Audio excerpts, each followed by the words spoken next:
Olá a todos, bem-vindo a mais uma entrevista nesta nova temporada dos 21, um projeto dos 230, e voltamos a ter um primeiro convidado, que também já foi primeiro convidado dos 230, das entrevistas na Assembleia da República, no dia 21 de setembro de 2020, João Coutinho Figueiredo, agora deputado da Iniciativa Liberal e do Grupo Renew, aqui no Parlamento Europeu. João, bem-vindo. Muito obrigado, Francisco, e convém esclarecer que nós não fazemos de propósito para ser sempre o primeiro convidado, porque toda a gente sabe que isto de ser o primeiro tem És vantagens. eficiente na marcação, pelo menos és prático. Sou disponível, acho que faz parte do meu trabalho estar disponível para estar neste tipo de podcasts, e até porque, sabes, tenho apreço pelo projeto 230 e achei sempre muito boa ideia que vocês fizessem uma espécie de uma derivação do vosso projeto para o Parlamento Europeu, porque sempre dissemos que é no Parlamento Europeu que se decide muitas das coisas que são importantes para a nossa vida. Portanto, é um gosto estar aqui e, da mesma maneira que desejei toda a sorte e espero ter dado sorte ao projeto 130 em Portugal, que o projeto 21 aqui em Bruxelas também tenha o mesmo sucesso.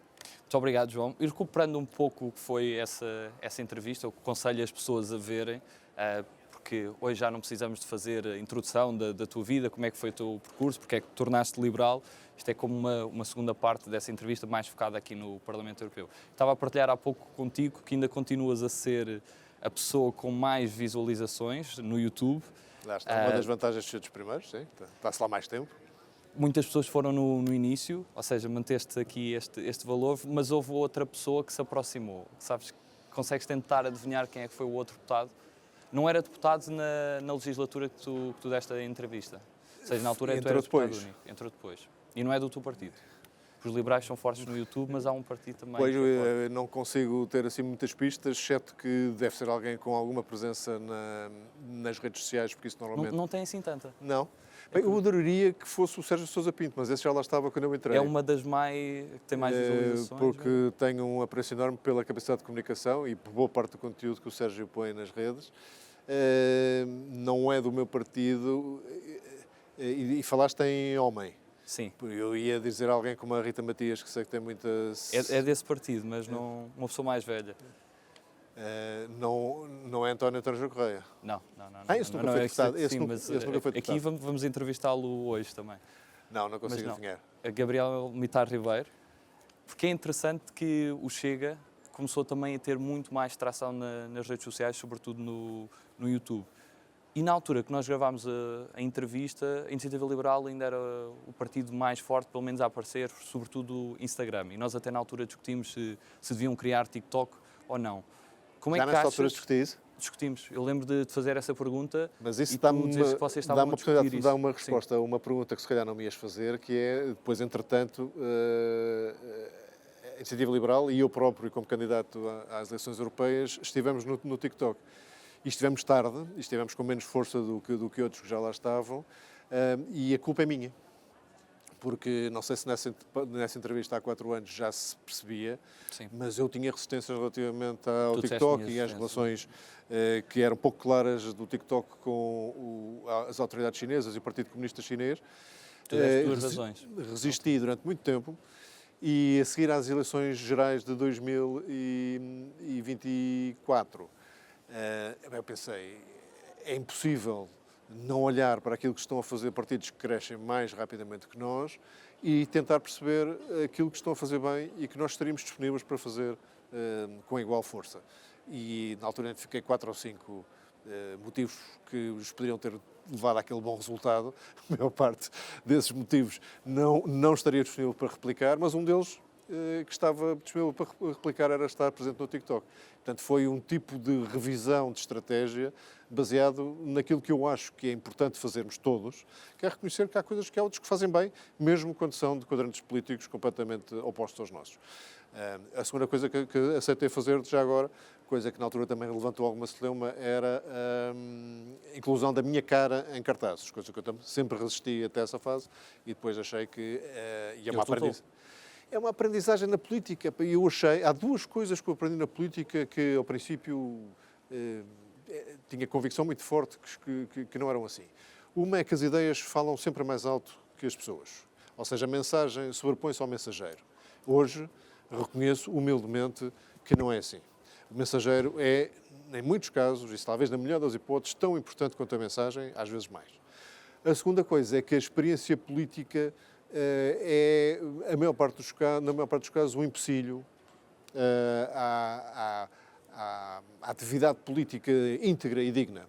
Ou seja, aquela coisa de alguém que entra na política partidária aos 16 e não sai de lá enquanto não é expulso pelos eleitores ou se encontra um caso particularmente escandaloso, essa visão também já não a tenho. Porque reconheço que para se fazer política bem é preciso um traquejo e um conhecimento que não se adquire, quer dizer, eu adquiri o on the job, mas sei muito bem os erros que cometi e muitos deles visíveis para as pessoas da minha inexperiência inicial. E ainda hoje, há muitas coisas que eu, se calhar, aprendo que outros já aprenderam quando eram jovens e tiveram nas estruturas partidárias. Portanto, fica aqui, humildemente, duas aprendizagens. As pessoas contam tanto quanto a mensagem e a experiência política é importante. Como é que se resolve, então, aquele velho dilema que as pessoas na política devem ter experiência profissional e quando estão na política não devem depender só da política, devem poder voltar à vida profissional? Como é que se resolve? Com uma muito maior facilidade de entrar e sair da vida política. E é por isso que esta discussão que está na ordem do dia sobre as atividades profissionais de Luís Montenegro é tão importante, porque não podemos permitir que algumas das coisas que são claramente inaceitáveis que Montenegro fez se mantenham e passem em colmos, mas ao mesmo tempo não podemos exigir que as pessoas não tenham qualquer espécie de possibilidade de regressar a uma vida profissional uma vez que cessem a sua vida na política. Portanto, é uma questão importante que não é para resolver aqui hoje, certamente, mas que resulta da tua pergunta e já agora adiante. Levantaste logo três questões. Algumas coisas que aprendi desde estou na política. Então a primeira vamos pela parte do TikTok. Não foi só esse o posicionamento da Iniciativa Liberal na altura destas duas razões, que era a ligação à China da gestão de dados, e estavas a dizer que até consideravas um passo positivo terem mudado a empresa que fazia essa gestão de dados, isto já em 2020, entretanto muita coisa aconteceu, mas também da questão da idade, no TikTok estavam pessoas muito mais jovens e não sabias se isso era um excessivo longo prazo, estarem logo a levar com conteúdo político desde cedo. Entretanto, essas pessoas cresceram também. Não foi só isso, o próprio TikTok mudou muito de perfil. Sim, alargou a mais público. Na altura em que falámos, de facto, era essencialmente conteúdo lúdico. Portanto, o conteúdo político e informativo cresceu e cresceu rapidamente depois dessa nossa conversa e, portanto, tornou-se de facto uma forma de disseminar mensagem política. Mas o Parlamento Europeu teve exatamente essa posição e só antes de 100 dias das últimas eleições é que criou TikTok e na altura era muito contra. Não sentes que também aqui, ou seja, tirando a questão também há questões de como é que é feita a gestão desses dados, mas isso também se pode colocar noutras plataformas.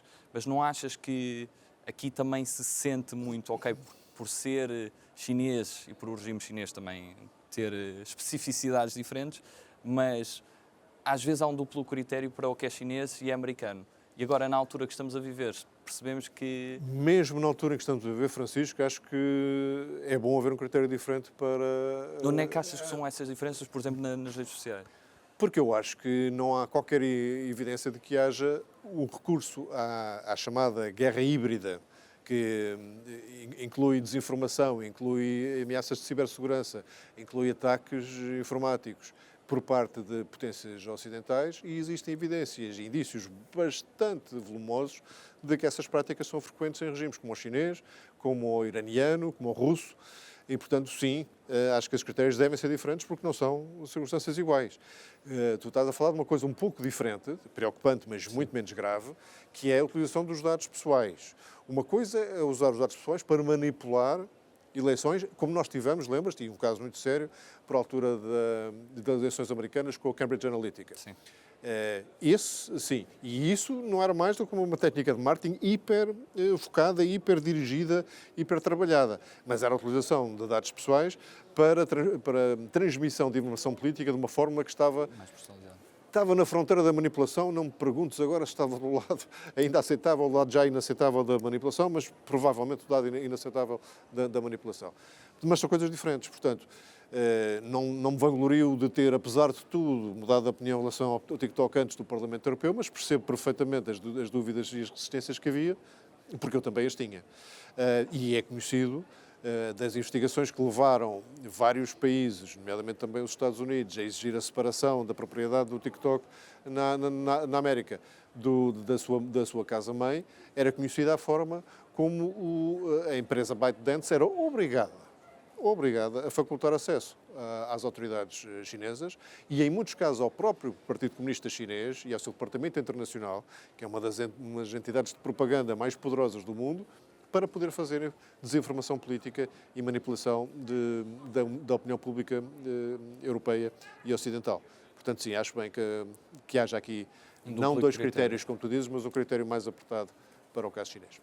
E achas que, mas neste caso era mais, aqui seria mais gestão de dados e não tanto a parte do algoritmo em si, porque em termos de algoritmo certo, também pode ser um perigo, seja de onde mas for. Mas nesse particular, o Parlamento Europeu, o... por exemplo, também tem uma série de limitações à utilização de software não europeu para comunicações e tratamento de informação, exatamente porque considera que não é totalmente seguro haver gestão de informação de cidadãos europeus e de matéria política relacionada com cidadãos europeus fora do espaço europeu.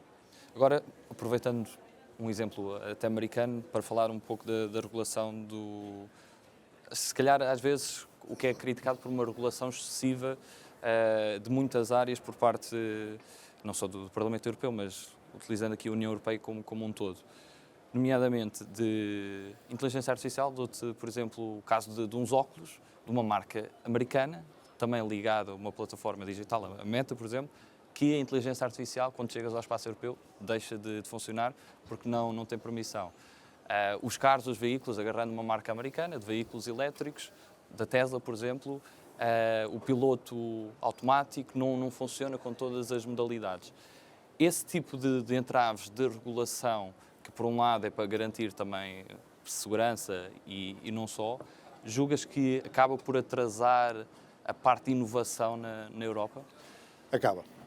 Acaba, e todos esses casos que citaste de tecnologia que é muito útil no dia-a-dia, mas apresenta riscos de privacidade, pelo menos de privacidade, e que os europeus optaram por limitar e controlar antes de perceber se a natureza do problema era suficientemente grande, com o argumento de que se um dia viermos a perceber que a importância é grande, é tarde demais, que é um argumento que não é rebatível porque é um contrafactual, nunca saberemos se é tarde demais porque já o regulámos antes. Mas sim, está a limitar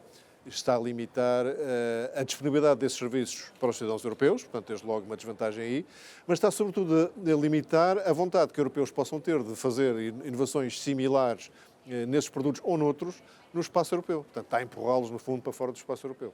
Se bem que o grande problema com a regulamentação, concretamente, da inteligência artificial, nem sequer era essa componente mais prudente, digamos, excessivamente prudente, acho que posso dizer assim, da regulamentação, era conter matérias que eu acho que são perigosíssimas do ponto de vista da liberdade individual, que era definir muito vagamente aquilo que se constituía dano para as sociedades, dano mesmo para as pessoas. E ao definir vagamente, pressupunha a existência, delegava, no fundo, a aplicação prática dessa noção do dano às autoridades nacionais, que ficavam obrigadas a ter uma espécie que nós chamamos, fazendo referência ao 1984, o Ministério da Verdade, que era estas informações, estas tentativas da inteligência artificial produzir respostas são manipuladoras, são danosas da sociedade, vão ser proibidas e os seus prestadores vão ser impedidos de atuar no espaço europeu, que era a sanção última. Este tipo de disposição relembra uma discussão que tu também deves lembrar da famosa Carta dos Direitos Humanos na Era Digital, que no seu famoso artigo 6 também previa que havia uma série de informações que não eram lícitas e a definição do que era e não era lícito era passada para depois, para não se sabe quem, e portanto possivelmente para os tais Ministérios da Verdade. E é impossível nós, como liberais e como democratas, aceitarmos que haja alguém que diga que algo é passível de ser ouvido, dito ou escrito e outras coisas não. Isso não é possível. Os limites para essas coisas estão definidas na lei, estão definidas naquilo que já hoje constitui os únicos limites à liberdade de expressão que nós aceitamos. Tu, na altura da campanha, falaste muito que a iniciativa liberal, ou os liberais, em termos mais amplos, seriam os únicos que queriam verdadeiramente reformar a Europa. Que tipo de reformas é que achas que são necessárias agora também vendo da perspectiva por dentro? Deixa-me ser aqui um bocadinho pavão durante 10 segundos. As prioridades Olha, desde logo do Renovar Europa, grupo europeu a que pertencemos aqui, e da Comissão Europeia, neste novo mandato, parecem tirados fotocópia das nossas prioridades de campanha. Portanto, crescimento económico, aqui traduzido pelo nome horrível de competitividade, desburocratização, aqui traduzido por um nome um bocadinho melhor de desburocratização, chamado simplificação, e depois a defesa de valores europeus, valores liberais, destas liberdades individuais que eu há pouco estava a falar. Estas 3 prioridades de campanha que tivemos em Portugal estão refletidas hoje nas prioridades da Comissão Europeia. Perguntas-te então, está a correr bem. Já conseguiram pelo menos, e no caso do Renovar Europa, sei porque estive lá e influenciámos a forma como essas prioridades foram assumidas, da Comissão Europeia já não tenho essa pretensão, mas falta fazer, porque estar nos documentos, estar dito, estar repetido, não chega. E a Europa talvez tenha padecido nas últimas décadas, sobretudo disto, de saber muitas vezes até diagnosticar os problemas, reconhecê-los, chamar-lhes pelos nomes e depois não agir em relação a eles. E não há melhor exemplo disto do que a simplificação. Já houve, para quem estudar um bocadinho de história política europeia, não é preciso ir muito longe, já houve pelo menos 7 grandes tentativas, grandes drives com força política, apadrinhados por presidentes da Comissão, aprovados em Parlamento sem oposição, toda a gente a dizer sim senhor é desta, desde o Tratado de Lisboa, da Estratégia de Lisboa, até aos planos de Juncker, até várias iniciativas muito grandes que já houve aqui, que produziram muito, muito pouco e algumas delas nada. Nada. Portanto, a pergunta que eu fiz, desde que cheguei cá e a falar de simplificação foi esta. Ok, a parte de estarmos todos de acordo sobre a importância foi fácil. Estamos todos a falar do mesmo. Então vamos, para não cairmos no mesmo erro das outras tentativas, digam-me, os que estão cá há mais tempo, os que têm memória, os que conseguem ir retraçar o trajeto, porque é que falharam? Porque a probabilidade de batermos no mesmo obstáculo é grande. Porque uma coisa é acharmos que aquilo que são declarações públicas e que são manifestações de grande proclamação, que estão nos papéis, não contam para nada. É uma possibilidade. Desta vez vai contar. Outra é achar que há países dentro sobretudo do Conselho Europeu, que obstaculizam algumas simplificações porque acabam por ser contra os seus interesses nacionais. O famoso interesse nacional que muitas vezes prejudica o ritmo do projeto europeu. A terceira hipótese é serem a própria máquina. Sabes que as máquinas burocráticas autojustificam-se, têm uma existência própria brutal e criam resistências, muitas delas subreptícias, dificílimas de ultrapassar.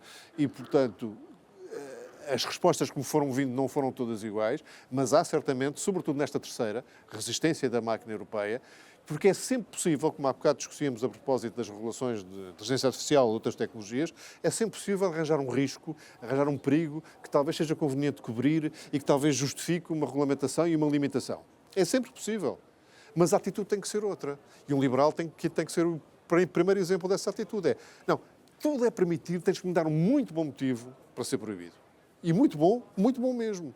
Porque a maior parte dessas soluções são limitadoras de liberdade individual. E eu isso não posso deixar passar sem resistir. Portanto, desta vez, acho que vão acontecer mais coisas relativamente à parte de simplificação. Relativamente à parte do crescimento, acho que as intenções são boas, acho que o relatório Draghi é um belíssimo ponto de partida, porque é um relatório muito lúcido e muito inteligente, e aqui informo que estou dentro do Renew Europe a esfiar uma campanha que, enfim, no nome de trabalho, não levem agora isto até ao fim, é mesmo campanha Draghi, que é para não deixar as prioridades Draghi caírem em esquecimento e, portanto, essa é a nossa maneira de fazer reformas na Europa, é não deixar que as coisas que são bons diagnósticos, boas conclusões, boas palavras, não deixar que elas fiquem apenas pelas palavras e voltem às gavetas, mas se transformem em ações concretas que depois ajudem a vida das pessoas, que é para isso que cá estamos. Sem dizeres melhor Europa, achas que devemos ter mais Europa? E pergunto também, ligando um pouco o que é o pensamento liberal do ponto de vista europeu. Por exemplo, eu estive aqui no debate Eurovisão, do debate dos principais candidatos a presidente da Comissão. O vosso candidato era o Grossi. Ele disse uma frase que eu percebi a ideia, mas não percebi a amplitude do pensamento. Foi falando, obviamente, da guerra da Ucrânia e das críticas que mais à esquerda, porque ali não estavam partidos mais à direita, porque não se fizeram representar naquele debate, faziam, não, nós estamos a dar dinheiro à Ucrânia e estamos a tirar dinheiro a outros investimentos que temos de fazer, nomeadamente no nosso Estado Social. E ele dizia, não, por cada euro que demos à Ucrânia temos que meter mais um na saúde, mais um na cultura, mais um em todas as áreas.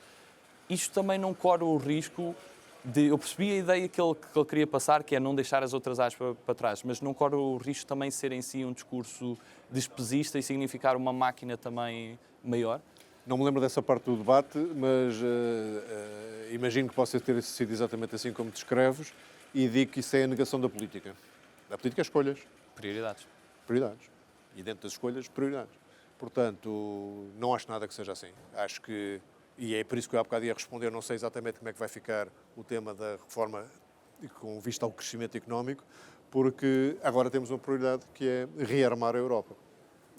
Infelizmente temo-la. Infelizmente também temo-la por nossa própria inação durante muito tempo, que deixámos, no fundo, dormir à sombra de uma proteção americana que, em bom rigor, devíamos ter percebido que não seria eterna. Portanto, agora temos essa prioridade e acho que sim, acho que vão ficar coisas para trás, incluindo algumas das reformas que são dispendiosas, as expressões transição energética, transição digital, ouvem-se bem e ouvem-se muito, mas quando se vai ver o pormenor, são muitíssimo dispendiosas. Uma conta breve que eu fiz, que não estava feita neste Parlamento, portanto, procurei e tive que eu a fazer, e já testei em vários fóruns de energia, por exemplo, a eletrificação da economia europeia total para ter neutralidade de emissões em tudo aquilo que é eletrificável custa mais de 15 trilhões de euros. 15 trilhões de euros são 200 vezes são 75 vezes o orçamento anual da União Europeia. São quase 100% do PIB europeu. E, portanto, a noção da magnitude disto para fazer nos próximos, basicamente, 20 anos, até 2050, onde esta meta está prevista, exige um esforço financeiro brutal, que agora, com o rearmamento, suspeito que não seja possível, já era difícil, suspeito que não seja possível. Portanto, respondendo concretamente à tua pergunta, não acho despesista, acho pateta e acho negador da política. A política é fazer escolhas e hoje, tenho que dizer com pesar, com uma noção de oportunidade perdida brutal, que vamos ter que reorientar boa parte das nossas capacidades financeiras para rearmar a Europa. E eu já sei que há partidos à esquerda que vêm com o argumento de que mas a Europa já investe 4 vezes mais do que a Rússia, mas não tem 4 vezes a capacidade operativa do dispositivo militar russo, simplesmente porque não é investido de uma forma coordenada. A interoperabilidade é apenas um critério desde, basicamente, a bússola estratégica, que é de 2017, tem 8 anos. A maior parte dos dispositivos nacionais não são compagináveis com outros dispositivos de outros países europeus. A estrutura de comando comum não existe. Foi mencionada nas entrelinhas da Cimeira de Londres, que ocorreu ontem. Temos de dizer a data, ontem foi dia 2 de fevereiro. Março. Desculpa, 2 de março de 2025.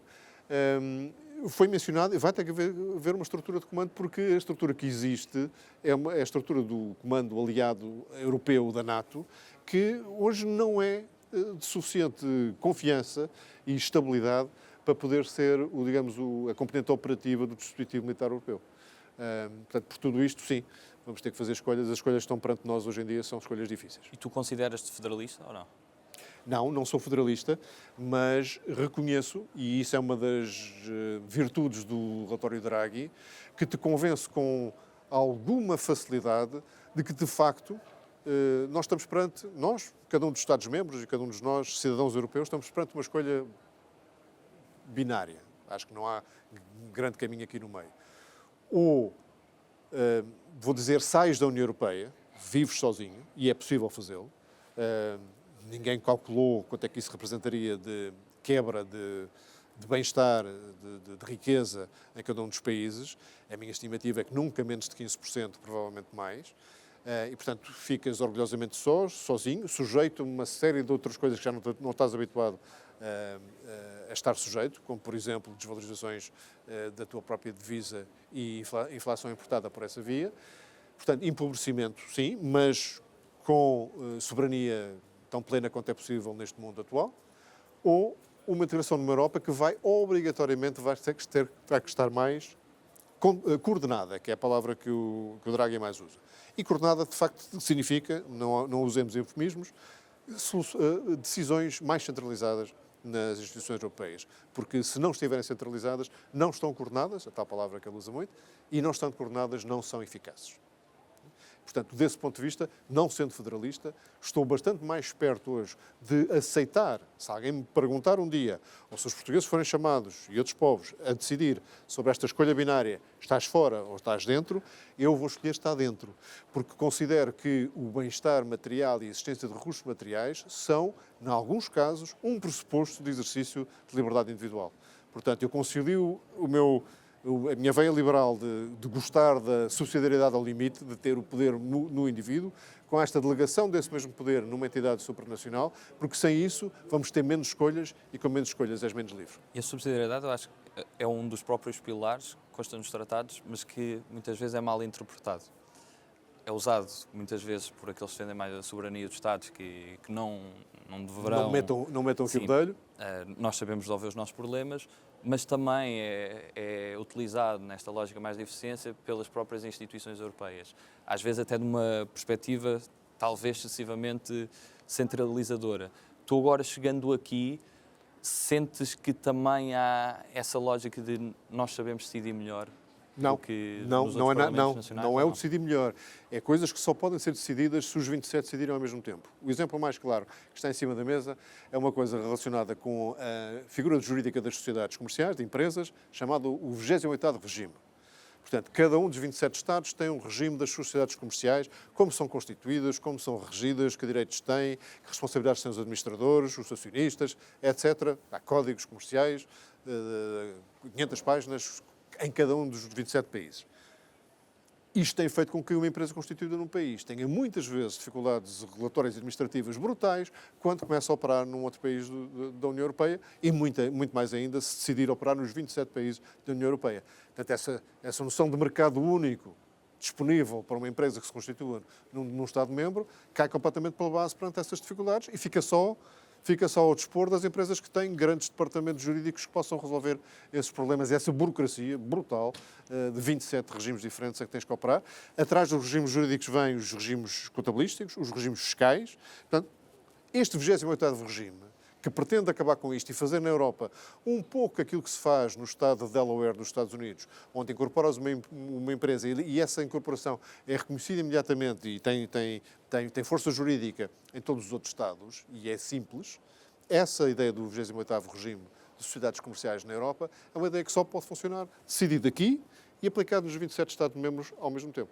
E como este exemplo, há vários nesta tentativa de tornar aquilo que poderia fazer da Europa, de facto, um bloco fortíssimo, que é a existência de um mercado de 450 milhões de pessoas com capacidade financeira e vontade de comerciar entre si, esses 450 milhões de pessoas funcionarem efetivamente como um único mercado. Se conseguirmos fazer isso, Francisco, não tenho dúvida nenhuma que a Europa recuperará o seu poder económico, que está em decadência, por vir do seu poder económico, a sua capacidade de sustentar o modelo social europeu que tanto nos orgulha, de sustentar a sua capacidade autónoma de defesa e de projetar no mundo uma influência política e cultural, e aqui cultural inclui as formas de tratar pessoas em contexto laboral ou minorias, etc.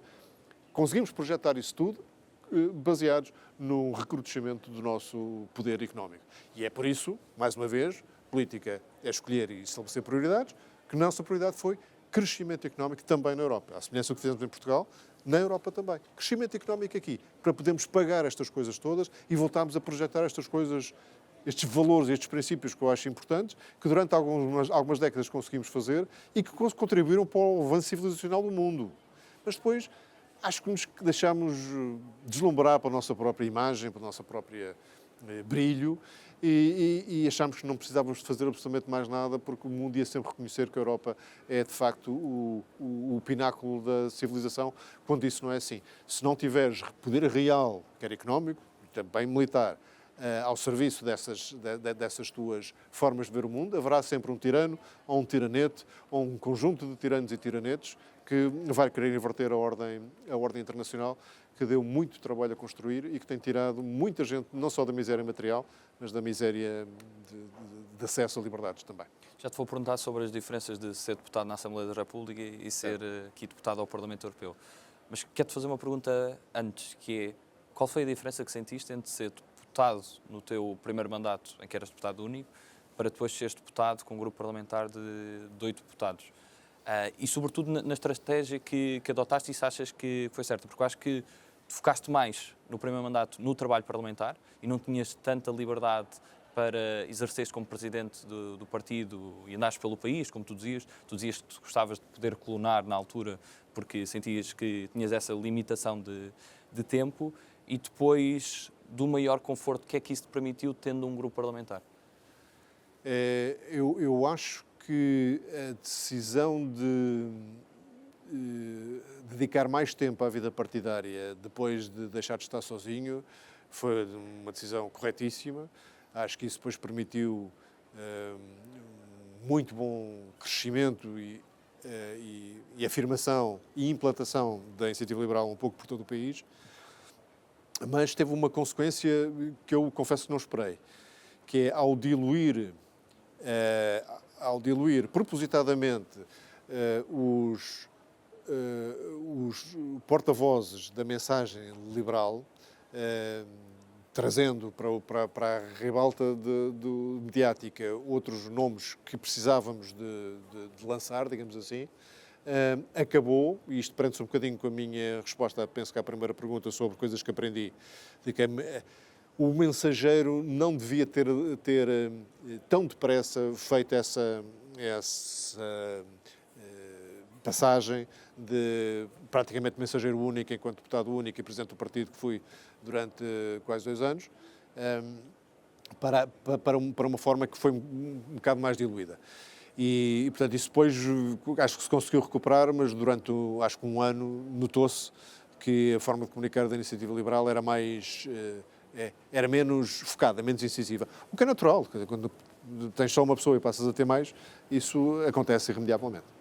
Mas eu sinto, nesta comparação, acho que, e diz-me se estou errado, vendo de fora, a tua estratégia foi mais, no Parlamento, apostares no trabalho de comissões, que é onde acontece essa produção de política, enquanto, por exemplo, outros líderes partidários tiveram a perspectiva, também como deputados únicos, de, aposto mais, intervenções no plenário e de estar pelo país.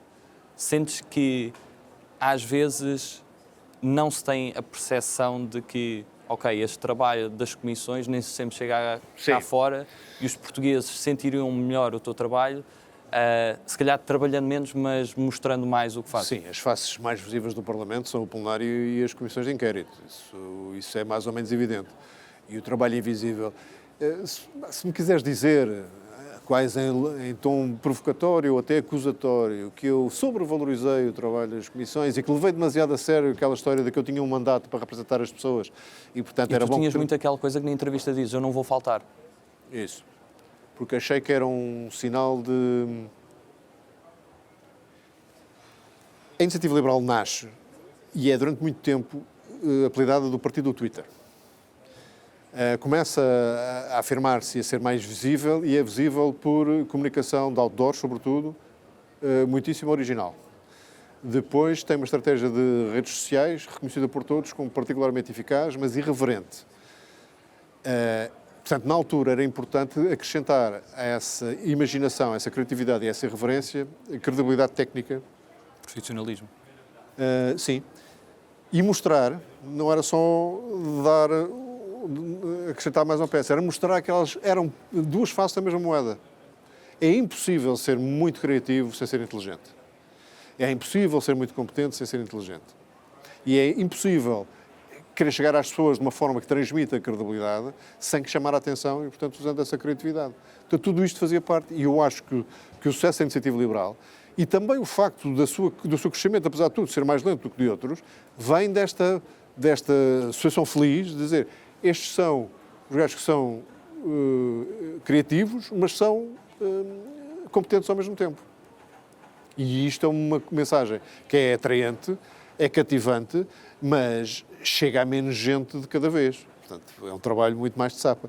E sempre dissemos que há aqui uma lógica de maratona e de persistência que temos que continuar a ter, porque de outra maneira teríamos que vender os nossos princípios, tínhamos de deixar de ser quem somos para continuar a crescer enquanto partido, e isso acho que ninguém está disponível para fazer. E ainda antes de chegar aqui ao Parlamento Europeu, foi também desafiante essa transição depois de sair da liderança? Se era uma decisão que já tinhas pensado com o tempo, de ok, eu vou... Tu falavas muito de estou aqui a ganhar terreno para passar a outros, de construir algo para sim, passar. Isso acho que estamos todos. Mas, o que deves discutir é o que se discute às vezes é se esse tempo é de 6 meses ou de 60 anos. Mas vais sempre passar alguma coisa. Se calhar é das decisões mais difíceis, saber quando sair. É. Na política, sobretudo. É. Mas o teu argumento foi muito de... Não sei exatamente as palavras que usaste, mas a ideia era muito de um líder que esteja mais com as massas.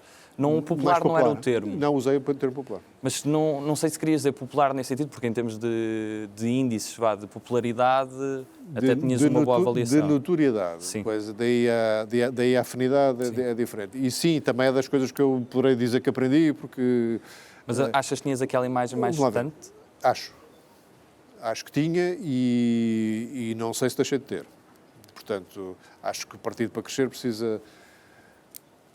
Em Portugal, digo eu agora aqui, lembrando-me que estamos a falar de que o Reino Unido teve um primeiro-ministro milionário durante uma série de anos, os alemães acabaram de eleger outro, já nem falo dos americanos porque não quero comparações de qualquer tipo. Portanto, esta coisa de determinado tipo de perfil social ser imediatamente associado à incapacidade de entender os problemas das pessoas ou interesses não só obscuros, mas desalinhados com aquilo que são os interesses da população em geral, é de um preconceito e de um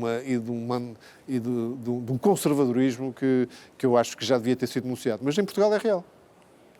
Mas acho que é uma ideia de seres burguês? Ou... Sim, é uma soberba invertida. É impossível alguém que não, e por isso todos os políticos fazem um esforço enorme para... ser o self-made man de fazerem apelo às suas origens humildes, que obviamente têm imenso valor quando as tens de facto. Eu também não nasci propriamente numa família aristocrática, mas não vou fazer das dificuldades que tive ao nascer uma espécie de argumento político. Não faço.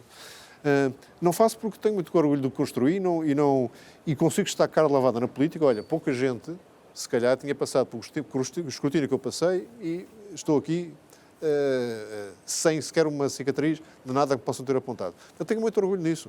Agora, a decisão de deixar a liderança, que, primeiro, como tu dizes, que sendo relativamente raro alguém sair, naquilo que se pode dizer, em alto. O partido estava em boas condições nessa altura. Foi muito condicionada, digamos assim, muito influenciada pelo facto de estarmos no início de um governo de maioria absoluta. Que eu, cá está, mais um erro político, nunca me passou pela cabeça que caísse. E que caísse um ano depois. Portanto... E aqui, lá está, eu estou a conhecer um erro, toda a gente, não vi ninguém dizer que isso era possível, mas ninguém diz que se enganou. Mas eu não tenho problema nenhum. E se alguém me disser que era possível ver sinais de que aquele governo tinha alguma possibilidade de cair quando tomou posse, apesar dos sucessivos casos e mudanças de secretários de Estado e de alguma degradação que foi rápida, mesmo assim, um governo de maioria absoluta só cai se quer. Digamos assim. E é verdade. E foi isso que aconteceu. Portanto, a decisão, perguntares-me se tivesse a noção do que o governo de maioria absoluta podia cair, teria sido a mesma, não te consigo responder. Alguns dos argumentos manter-se-iam, nomeadamente aquele de que estaríamos a entrar num ciclo que normalmente acabaria em 2026 e que havia compromissos que depois de 26 teriam que ser assumidos, que para alguém da minha idade já não seria muito lícito dizer ao eleitorado: confiem que eu vou lá estar para desempenhar essas funções até ao fim. Esse argumento desvaloriza-se um pouco, porque se tivesse antecipado o calendário eleitoral, a idade já não seria um argumento tão grande. Agora, não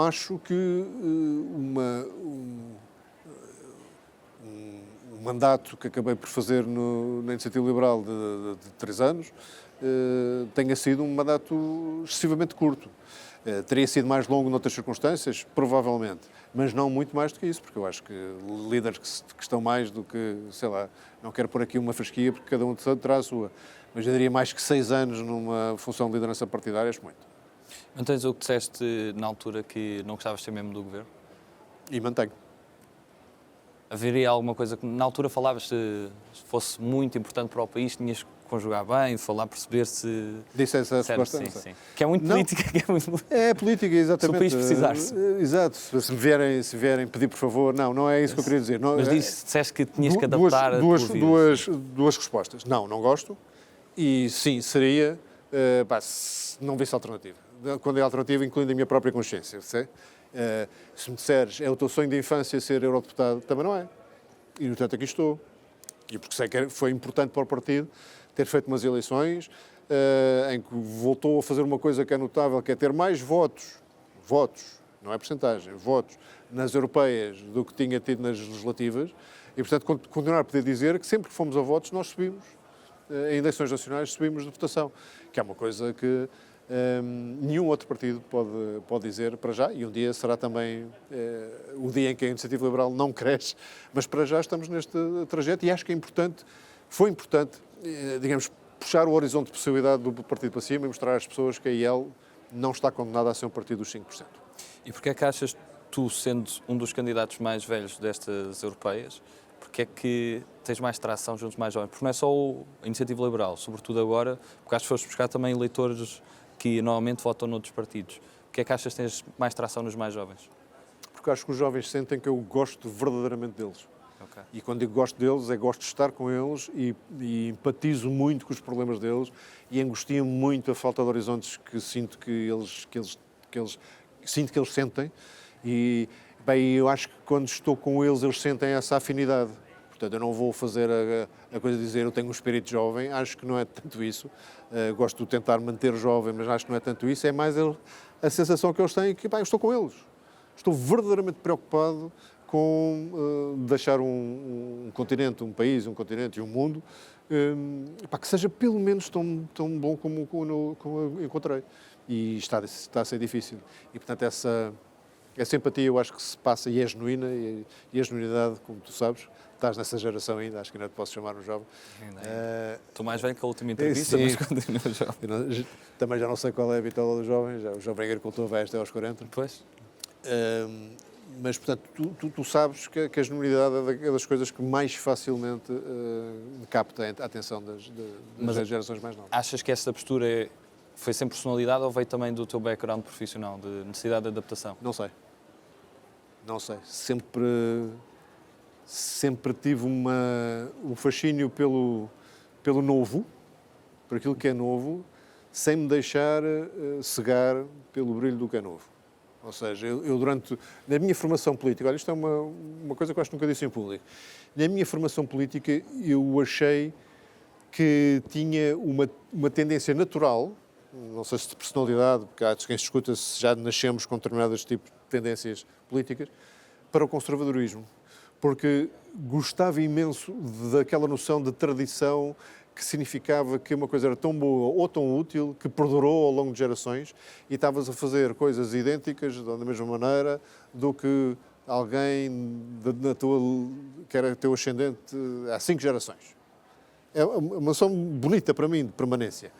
E depois percebi que a permanência vista assim é igual a podridão.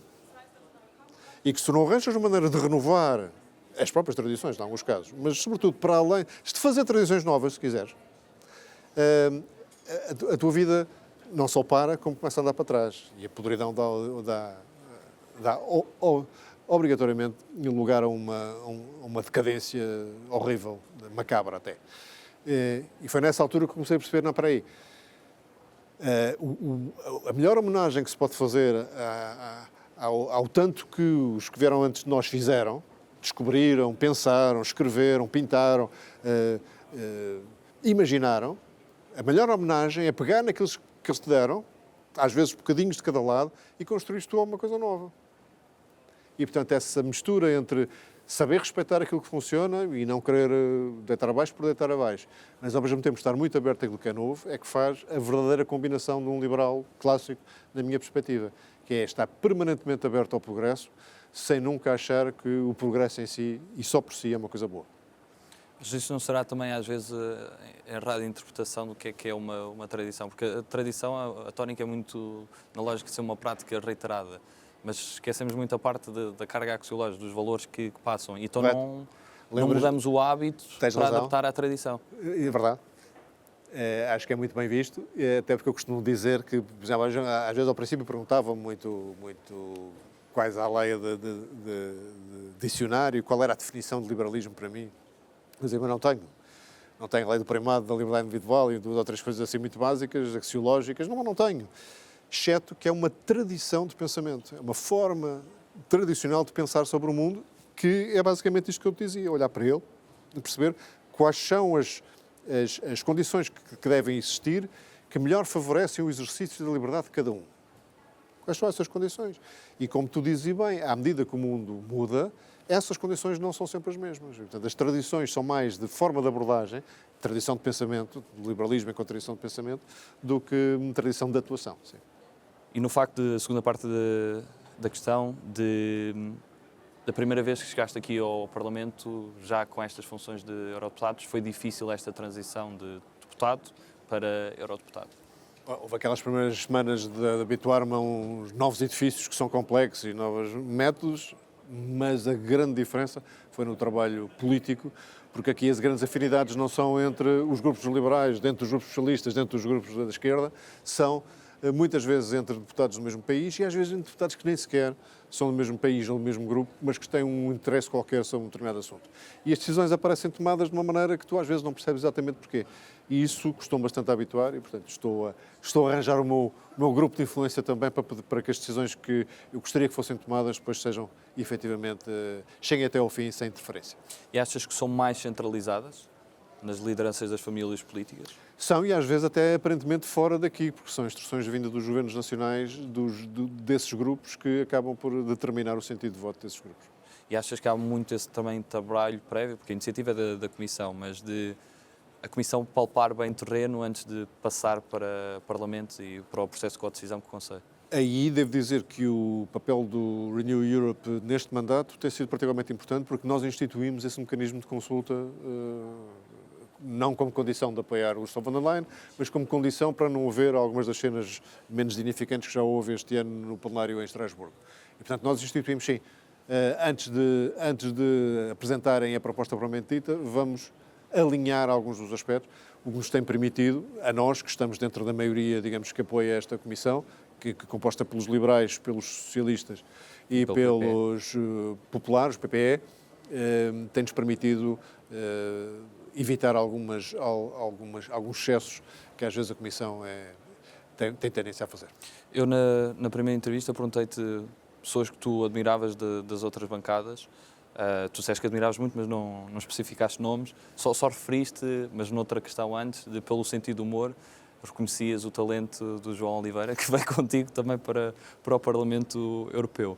Quem é que tu destacas fora da tua família política, que foste tendo a oportunidade de acompanhar o trabalho, pela capacidade também de trabalho? Ou por alguma outra característica?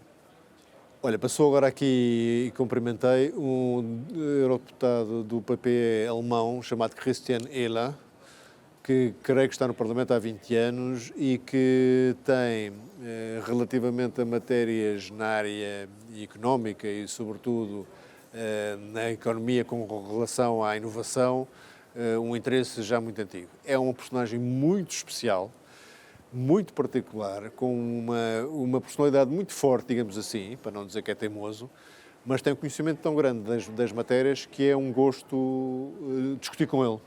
E às vezes até é um gosto discordar dele, porque eu acho que saímos os dois mais ricos dessa discussão. E é um personagem que toda a gente diz que é muito difícil de lidar e eu acho relativamente fácil de lidar porque ele diz o que pensa, eu digo o que penso. Falas alemão com ele? Ou... Muitas vezes sim, recorro ao alemão como forma de charme para ele perceber que não está alguém totalmente desprovido de sentido prático. E faço questão de dizer que tenho uma componente pão, queijo, que me veio da minha educação alemã, e que ele certamente apreciará. Mas lá está uma pessoa que mistura sentido político com conhecimento técnico e com, neste programa que se pode dizer no bullshit, né? Que eu também aprecio. Ok, avançando, vamos ter que acelerar um pouco, que já vamos com uma entrevista longa. Nós não temos desta vez aquelas perguntas mais curtas, que deram muitos certos na altura, mas faço uma pergunta mais ligada à vida política europeia. Tu tens personalidades que tenham inspirado na vida política europeia, que atualmente ainda desempenham funções ou que desempenharam ao longo da história da União? Atualmente não estou a ver assim de repente, se calhar estou a ser injusto. No passado tenho enorme respeito pelo legado de Simone Veil, por exemplo, que acho que misturou muito bem coragem com erudição, com capacidade política, com visão. Portanto, é uma das pessoas que eu claramente destacaria. E fazendo-me essa pergunta de chofre, eu vou-me depois penitenciar de me ter esquecido de alguém com quem estou a ser injusto, mas destacaria essa. E destaquei, não por ser uma figura da construção europeia, mas no fundo está sempre subjacente, que achei graça quando chegámos a Estrasburgo. O nosso escritório era no edifício Churchill. Eu fiz até um pequeno vídeo na altura, porque Churchill tinha uma coisa que faz falta hoje, que é aquele amor visceral à liberdade. Sim. Que eu gosto de achar que os liberais têm e que faz muita falta. Sabes, quando fiz essa pergunta também disseste Churchill e outra pessoa. Sabes quem é que era a outra? Não. De personalidades, não da vida política. Neste caso sugeriste Einstein e Churchill. Foi? Na altura. Por isso, mantens a coerência. Eu devia ter visto para manter as respostas. Outra questão que gostava de fazer, em termos de o que é que tu consomes de informação? Provavelmente terás mudado alguns meios de informação, por exemplo, mídia europeus, o que é que costumas seguir mais? E o que é que também aconselhas? A principal alteração é o consumo mais tempo do político, que já lia, mas muito esporadicamente, e agora é diário. Mesmo dos gossips de Bruxelas, eles acompanham? Sim, porque há aqui um sistema de assinaturas que permite ir às várias newsletters, não é a que eu vou mais, que eu uso mais, queres saber, é o Political Pro, e faço questão de passar aí de manhã. Temos um bom serviço de clipping dentro do Renew e da Iniciativa Liberal, que a mim é muito útil, mas isso já tinha, não é uma grande diferença. E acho agora muito mais relevante algumas das coisas que já li em jornais que eu acho que estão hoje particularmente bem editados, como é o caso do Financial Times. Estão neste momento a um nível de edição que raro é o artigo que não tem interesse e que não está bem construído. O que é que gostavas de mudar aqui no funcionamento do Parlamento Europeu, agora conhecendo? Isto agora dá mais uma hora. Mais uma hora, dava vontade de tirar a motosserra mesmo. A máquina do Parlamento Europeu é absolutamente brutal em termos de dimensão, isso pode justificar alguma da sua lentidão e resistência e burocracia. Na sua generalidade não funciona mal, mas eu não vou dizer que funciona melhor, por exemplo, que a máquina do Parlamento Português. Portanto, aquela coisa de que na Europa há uma enorme eficiência, no caso concreto dos serviços do Parlamento Português, eu atrevo-me a dizer que são mais eficientes do que este aqui, se calhar por uma questão de dimensão, também não quero ser injusto. Menos burocracia? Sim, maior velocidade, maior qualidade, maior atualização, estão mais à frente. Há muitas coisas que eu penso aqui aos serviços, às vezes, componente técnica, incluindo informática, que eles ainda nem sequer sabem que era possível de fazer. Falaste em motosserra, tenho que perguntar, porque é a pergunta da moda para os liberais. Reveste a Milei ou só parte? Só parte. Torço muito para que as políticas económicas do Milei funcionem, porque isso prova que o liberalismo funciona, e faz falta, claro, e que há uma data de argentinos, milhões e milhões de argentinos podiam sair da situação de crise, de estagnação e de pobreza em que têm estado nos últimos 30 anos. Portanto, sim. Dispensava as amizades dele, a parte histriónica dele, e dispensava isso perfeitamente. Portanto, não é um personagem cuja companhia se possa recomendar, mas as políticas económicas e de simplificação, já agora, espero que funcione a bem do ideário liberal, mas também a bem dos argentinos.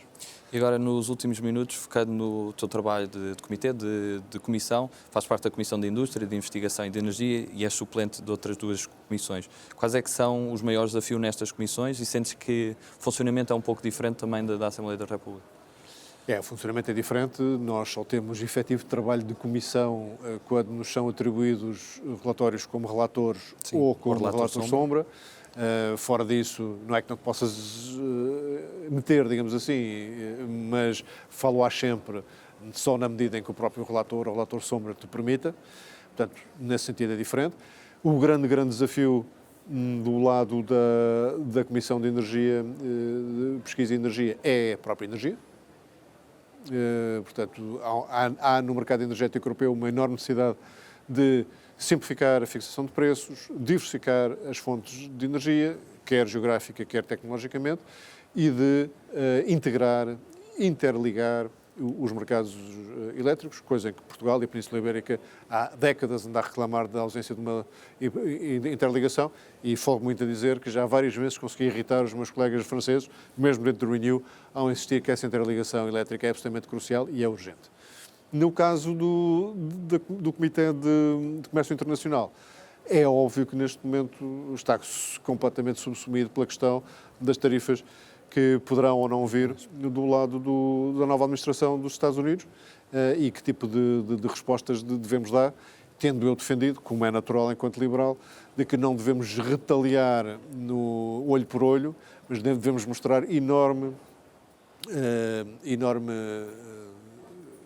solidez na nossa confiança de que mercados livres e comércio livre beneficiam todos. E, portanto, nesse sentido, não só tentar manter as tarifas tão baixas quanto possível relativamente aos Estados Unidos, usando, obviamente, não somos ingênuos, usando mecanismos negociais de ameaça de imposição de sanções onde possam atingir mais e prejudicar mais os Estados Unidos. Mas, sobretudo, tratando de negociar com outras geografias acordos do comércio livre. Já fizemos o Mercosul, o do México foi revisto também há 15 dias, a Comissão esteve na Índia na última semana a preparar também um acordo de comércio livre com a Índia. Esse é o caminho. O que é que os portugueses podem esperar de ti nestes 5 anos? A mesma honestidade e capacidade de trabalho que acho que dei mostras até aqui, e de que nunca me vou esquecer dos interesses de Portugal no meio desta confusão. Com uma vantagem enquanto liberal, eu de facto não consigo desligar os interesses de Portugal muito seriamente dos interesses da Europa. Ou seja, um ou outro setor, uma ou outra matéria que possa ser mais negativa para Portugal no curto prazo é apenas porque é no caminho para algo que é mais benéfico para Portugal no longo prazo. Portanto, eu não tenho, ao contrário de outros, grandes problemas de consciência em defender uma Europa mais unida e mais próspera, porque eu sei que isso beneficia Portugal. Beneficia Portugal sem ses, beneficia Portugal mesmo, portanto, defenderei esses interesses. E dizer que não ficarei bem acabar esta entrevista sem falar na absoluta necessidade da Europa reencontrar o seu caminho, o seu papel e o seu lugar no mundo, incluindo na forma como ela é gerida e como as decisões são tomadas, porque se há coisa que estas últimas semanas têm demonstrado, estes últimos meses têm demonstrado, este início de 2025 tem demonstrado, é que não podemos continuar com este ritmo de não decisão que a Europa tem padecido e que isso está na origem de boa parte do atraso e da relativa decadência de que a Europa tem sofrido. Portanto, está na altura das pessoas com coragem, dos homens e mulheres com visão, assumirem nos destinos da Europa as suas verdadeiras responsabilidades, e eu farei a minha parte para que isso aconteça. E a última questão, na altura era se pudesse resumir Portugal numa palavra, qual palavra é que escolhias? Agora pergunto se pudesse resumir a Europa numa palavra, que palavra é que escolhias? Luz. E porquê? Porque foi aqui que teve origem o século das luzes, e as luzes, para quem não se lembra, significavam no fundo sair das trevas e do obscurantismo, da crendice de religiões opressivas, de tiranias, de opressão, de repressão, de essas trevas ao nascer na Europa, ao nascer a noção de luz, de iluminismo. Acho que iluminou o mundo todo, continua a fazê-lo, e a minha aposta, o meu mais profundo desejo é que a Europa volte a ganhar força para voltar a ser esse farol dessa luz, porque se há lugar para a liberdade da maneira como nós a entendemos no mundo hoje, é porque se acendeu essa luz na Europa já há quase 300 anos e isso faz muita falta. É engraçado ter escolhido Luz no dia 2, porque hoje é o aniversário do Colégio Militar e que são conhecidos pelo Menino da Luz, por isso também obrigado por essa... Muito obrigado e muitos parabéns ao Colégio Militar. E João, muito obrigado por esta entrevista, foi um prazer voltar a conversar contigo passado estes O gosto anos. também, muito obrigado e boa sorte para os 21. E até à próxima, quem nos acompanha à distância, lá em casa, continuem a seguir as entrevistas aos 21 eurodeputados e aos 230 deputados à Assembleia da República. Até à próxima.